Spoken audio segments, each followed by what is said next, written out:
இன்னைக்கு என் ஃப்ரெண்டோட வெளியே போறேன், வண்டி மட்டும் கிடைக்குமா? நேற்று ரைஸ் சாப்பிட்டு இருந்தேல, பாதி தானே கேட்டேன், கொடுத்தியா? அதான் தர முடியாதுப்ப.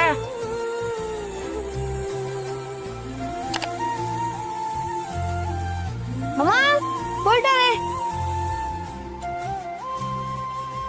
அம்மா அண்ணே எங்க? அவன் நடந்து போயிட்டான்டி. சாவி பைக்ல தான் இருக்கு, நீ எடுத்துட்டு போ. மணியே கண்ணிமாயே என் கைக்குள்ள மலர்ந்தவளே, எந்த நெஞ்சில் குடியிருக்கும் நானினாத என் உயிரே. ஏ தம்பி, லிஃப்ட் வேணுமா? ஆமாக்கா, அந்த முக்கில் இறக்கி விட்டுறீங்களா?